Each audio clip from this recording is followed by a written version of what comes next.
We square. लेकिन तीनों equations dimensionally correct है, लेकिन फिजिकली बस इक्वेशन नंबर 1 करेक्ट है। तो फिजिकल करेक्टनेस हम चेक नहीं कर सकते। बात समझ आ रही है? तो दो एप्लीकेशन हो गए। पहला एप्लीकेशन कौन सा था? To convert physical quantity from one system to another system, and दूसरा to check the dimensional correctness of physical equation. क्या लॉजिक है? हर टर्म के डायमेंशंस अगर सेम आते हैं तो equation is dimensionally correct, otherwise वो करेक्ट नहीं होगा।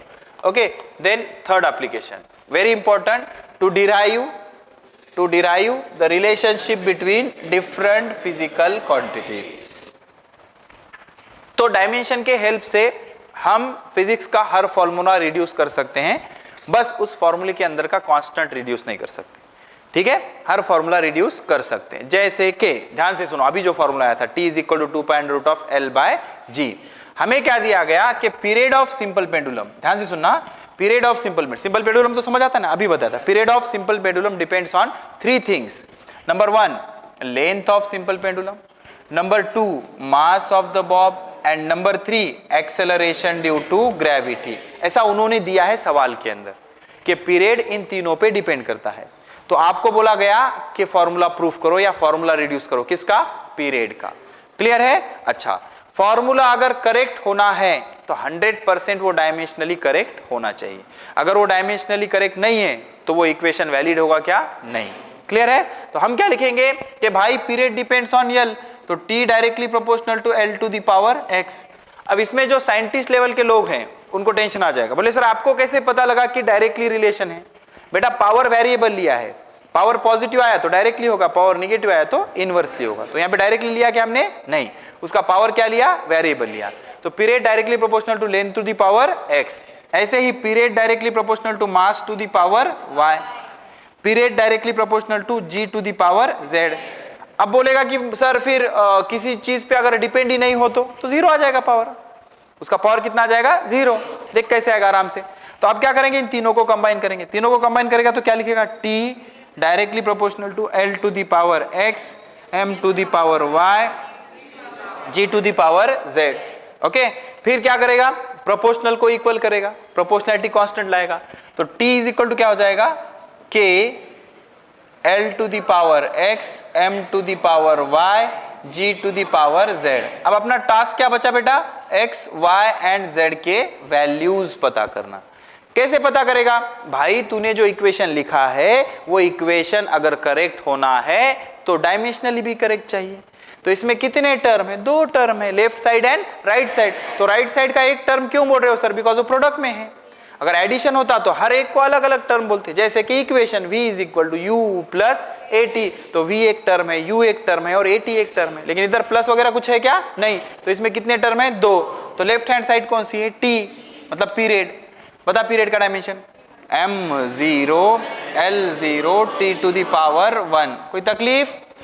अब राइट हैंड साइड के डायमेंशन, k का कोई डायमेंशन होगा क्या? नहीं। तो L टू द पावर, अच्छा इसको ऐसे कर लेंगे, एक मिनट। तो दोनों साइड के डायमेंशंस कैसे होने चाहिए? सेम। कैसे होने चाहिए? सेम। तो अगर ये इक्वेशन करेक्ट होना है तो दोनों साइड के डायमेंशन कैसे चाहिए? सेम चाहिए। ओके, तो अब इसके डायमेंशंस इक्वेट करेंगे हम। क्या लिखेंगे? Dimensions of t is equal to, k का कोई डायमेंशन नहीं होता, dimensions of L raise to x, dimensions of M raise to y, dimensions of G raise to z। कोई तकलीफ है क्या? नहीं। अच्छा, लेफ्ट साइड के डायमेंशन बोलो, m0 L0 t to the power 1। Clear है? अच्छा, इसके डायमेंशन बोलो, लेंथ के L टू द पावर 1, उसका पावर x है तो L to the power x। Clear है? मास के dimension m to the power 1, उसका y तो m to the power y। Acceleration due to gravity के dimension metre per second square, मतलब L1t-2। समझ में आ रहा है कि नहीं? L1t-2 उसका पावर z है, तो L1 into z, z into t-2z। अरे समझा कि नहीं? t-2z। ठीक है, तो अब ध्यान से देख, अब इसको सिंप्लीफाई करेंगे। कैसे सिंप्लीफाई होगा देख, किसका किसका बेस सेम है? इसका और इसका। तो क्या हो जाएगा? L to the power x plus z, M to the power y, t to the power -2z। Clear है? और इधर क्या है? m to the power 0, l to the power 0, t to the power 1। बेटा अब अगर ये सेम है तो पावर इक्वेट कर सकते हैं। Okay sorry, l to the power क्या है 0, तो x plus z is equal to 0। m to the power y है, m टू दी पावर 0 है तो y की वैल्यू 0, और t टू दी पावर 1 है, t to the power -2z है तो -2z इज इक्वल टू 1। तो यहां से z कितना हो गया -1/2, y की वैल्यू आ गई। अब z की वैल्यू यहां चिपकाओ, x -1/2 is equal to 0, minus उधर जाके प्लस, तो x इज इक्वल टू क्या आ गया 1/2। तो तीनों वैल्यूज आ गए x, y एंड z। ये तीनों वैल्यूज इस इक्वेशन में रखो तो इक्वेशन कैसे दिखेगा ये देखो, t इज इक्वल टू, यहां लिख देता हूं, दिखेगा नहीं वहां पे, चलेगी नहीं pen, t is equal to k l to the power x, l to the power 1/2, m to the power y मतलब 0 and g to the power -1/2, anything to the power 0 is 1, -1/2 नीचे आके प्लस, तो t is equal to k, ये root l हो जाएगा, अरे l to the power 1/2 root l divided by ये root g हो जाएगा, तो t is equal to k under root of l/g, t is equal to k under root of l/g। Clear है? इस constant की वैल्यू हम dimension के help से नहीं पता कर सकते, याद होगी तो लिख देना, अदरवाइज k ही रखना, या फिर सवाल में दिया होगा। तो यहाँ k की वैल्यू कितनी होती है 2π, तो t is equal to 2π under root of l/g। तो इस तरह से हम डायमेंशंस की मदद लेके relation between different physical quantities पता कर सकते हैं। क्लियर है? कितने एप्लीकेशन? 3 एप्लीकेशन। पहला कौन सा? टू कन्वर्ट ऑर्डर, क्लियर है? दूसरा कौन सा?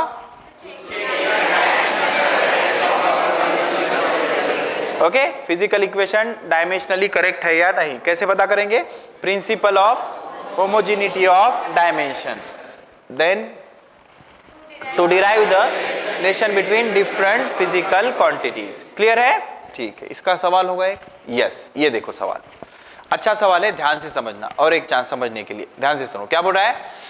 It is known that time of revolution T, time is period. क्या होता है, अर्थ के अराउंडिंग में कुछ बॉडीज घूमती हैं, उसको बोला जाता है सैटेलाइट। तो अर्थ के सराउंडिंग में एक रिवोल्यूशन पूरा करने के लिए जितना टाइम लेगा उसको बोलेंगे पीरियड। क्या बोलेंगे? Period. This period depends on universal gravitational constant which is g। तो ऐसे लिखूं क्या? t directly proportional to g to the power x। Mass of the earth t directly proportional to m to the power y। Radius of circular orbit r t directly proportional to r to the power z। Obtain the expression for t using dimensional analysis. कर सकते हो? करो, try करो fast. हाँ, unit है ना लेकिन उसके पास, हाँ यूनिट है तो डायमेंशन है। डायमेंशन पता किए ना हमने जी के। सॉल्व करो जल्दी, आ जाए तो नोटबुक लेके आना, जल्दी सॉल्व करो।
क्या करेंगे, t directly proportional to g to the power x m to the power y r to the power z, t is equal to k g to the power x m to the power y r to the power z।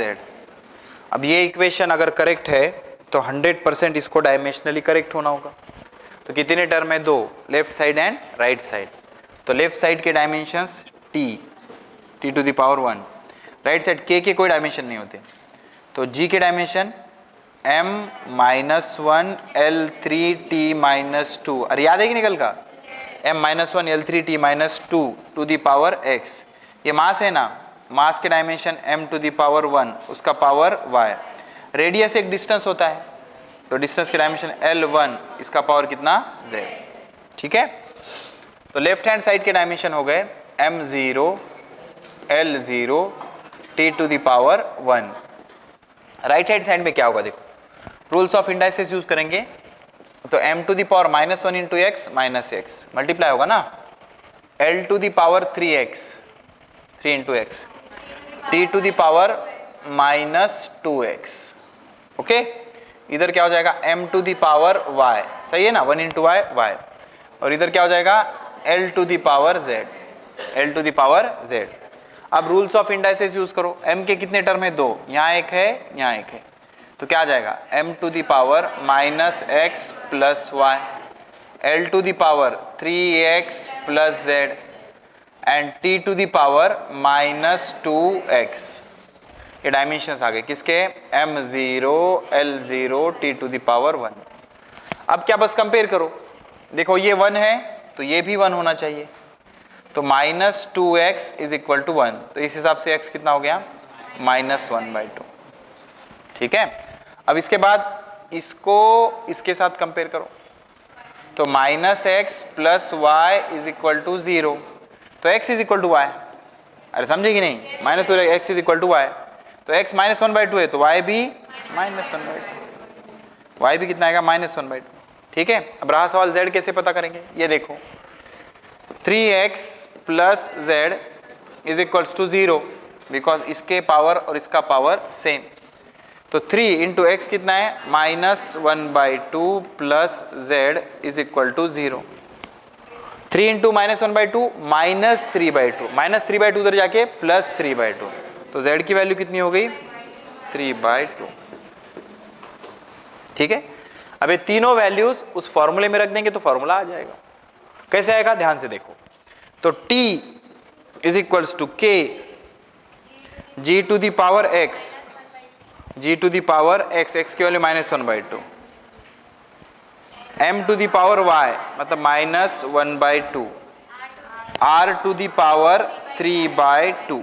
Clear है, ये -1/2 नीचे ले लो, क्या हो जाएगा, +1/2, तो ये हो जाएगा k, क्या इसको ऐसे लिखूं, r to the power 3 to the power 1/2 चलेगा, डिवाइडेड बाय, इसको √gm लिख लो क्या, बिकॉज ये माइनस पावर नीचे आके plus and half power is root, तो दोनों को एक ही रूट में लिख लिया, तो ये भी रूट है ना 1/2 मतलब, ओके, तो क्या हो गया, k √r³ bye gm, r³/gm। अगर आपको ग्रेविटेशन चैप्टर हो गया है तो ये फॉर्मूला पता होगा, t is equal to 2π √r³/gm। यहां भी बेटा k की वैल्यू कितनी होती है, 2π, कितनी होती है, 2π, तो क्या आ जाएगा, t is equal to 2π √r³/gm। Clear है। अच्छा, एग्जाम में अगर ऐसे सवाल आ जाए तो ये टेक्निक से नहीं करते हैं, ये तो पार्ट ऑफ प्रोसीजर है, तो समझा दिया। कल जब एमसीक्यू पढ़ाऊंगा ना तो इसकी शॉर्टकट बताऊंगा, लोड मत लेना, इतना सारा सॉल्व नहीं करना होता, उधर आंसर होते हैं, सिर्फ हमें सेलेक्ट करना होता है। इधर तो हम पूरा रिलेशन डिराइव कर रहे थे, तो डिराइव करने की जरूरत नहीं, 2 रिलेशन डिराइव करके बता दिया, पीरियड ऑफ सिंपल पेंडुलम और ये भी। तो कोई भी इक्वेशन हम डायमेंशनल एनालिसिस की मदद से डिराइव कर सकते। ठीक है, तो कितने एप्लीकेशन हो गए, 3, बोलो पहला कौन सा है, टू कन्वर्ट अनदर, एक सिस्टम से दूसरे सिस्टम में, दूसरा to check the dimensional correctness of equation.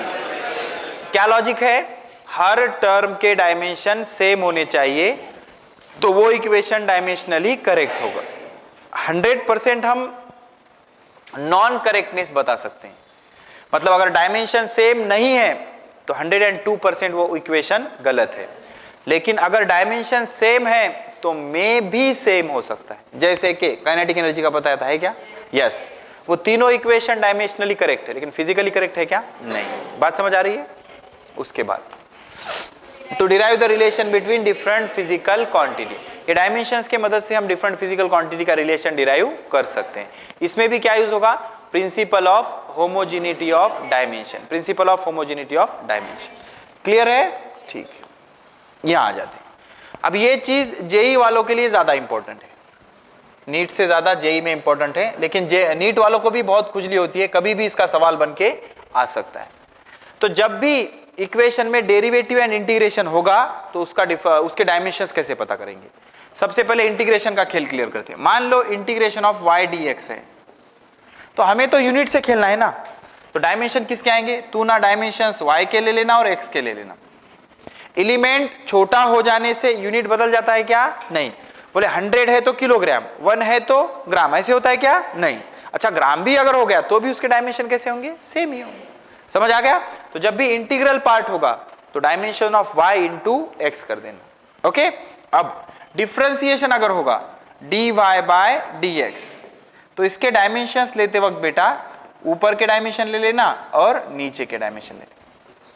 Confusion कब आएगा? जब डबल ऑर्डर डेरिवेटिव होगा, d square y by d x square. तो यहां ना बेटा ये डी स्क्वायर डी का है, वाई का है क्या? नहीं।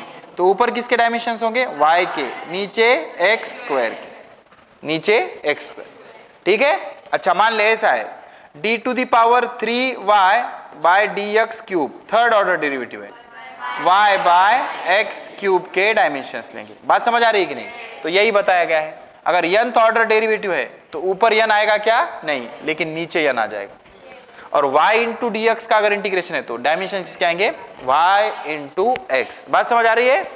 इसके कुछ न्यूमेरिकल कर लेंगे, कहानी एकदम क्लियर हो जाएगी। ये रहा इसके डायमेंशन, सबको पता है ये वेलोसिटी है, वेलोसिटी की dimension L1 t minus 1।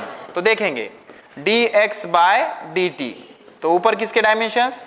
x के L1, टाइम के t1, तो क्या आएगा? L1 आ गया वेलोसिटी का डायमेंशन। सेकेंड वन क्या है भाई?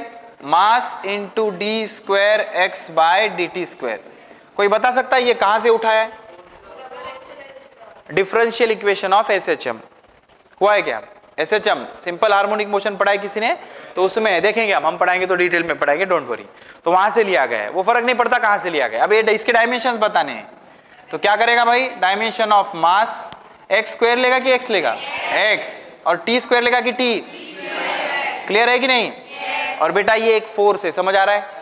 Double order derivative of displacement is acceleration. अरे double order derivative of displacement is acceleration, mass into acceleration is force, mass into acceleration is force. अब देख डायमेंशन m1 मतलब मास m1, x क्या है? Displacement L1 t minus 2। ठीक है?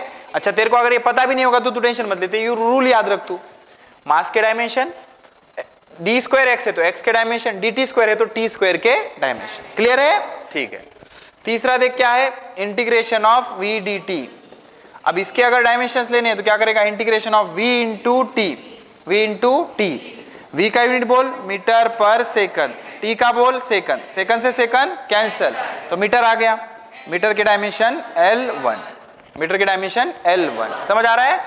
Last number 4, integration of a dt के dimensions पता करने हैं, तो क्या करेगा? एक्सेलरेशन और टाइम के डायमेंशन।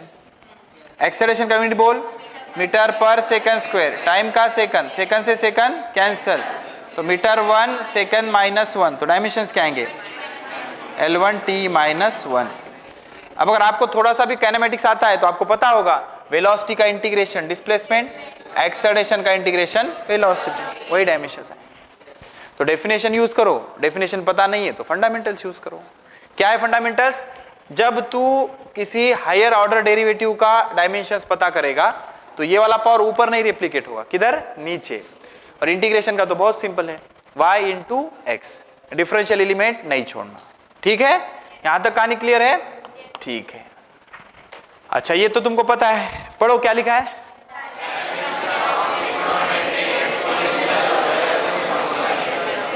ठीक है, ये तीनों फंक्शन और इसके आर्ग्यूमेंट सब कुछ डायमेंशनलेस। तो डायमेंशनलेस क्वांटिटी के डायमेंशन 0 लेंगे कि